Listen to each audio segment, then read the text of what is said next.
Hi மக்களே, welcome. இன்றைக்கி வாங்க தரமான கறி மசாலா எப்படி செய்கிறதுன்னு பார்க்கலாம். அதுக்கு ஒரு பேன் வச்சுட்டு அதில் இந்த காம்பை எடுத்து இந்த காஞ்ச மிளகா ஒரு 25 கிராம் போட்டு நல்லா வறுத்து எடுத்துக்கலாம். இது கலருக்காக ஒரு 5 காஷ்மீரி சில்லி சேர்த்துக்கிறேன்.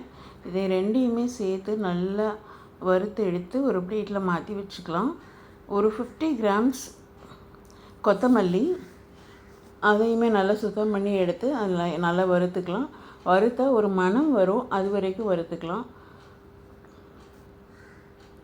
வறுத்து நல்லா இந்த மாதிரி மணம் வந்தோடனே ஒரு பிளேட்டுக்கு மாற்றிக்கலாம். அதுக்கப்புறமா ஒரு சோம்பு ஒரு 10 கிராம். இந்த சோம்பு, சீரகம் இதெல்லாம் பார்த்திங்கன்னா போட்டு கொஞ்சம் நேரத்தில் அப்படியே பொரியும், வெடிக்கும்.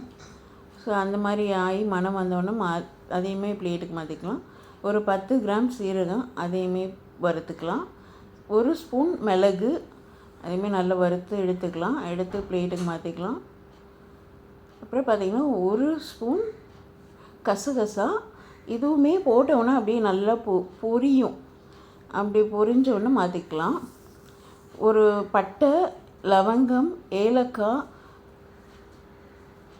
ஸ்டோன் ஃப்ளவர் இதெல்லாமே வறுத்து எடுத்துக்கலாம்.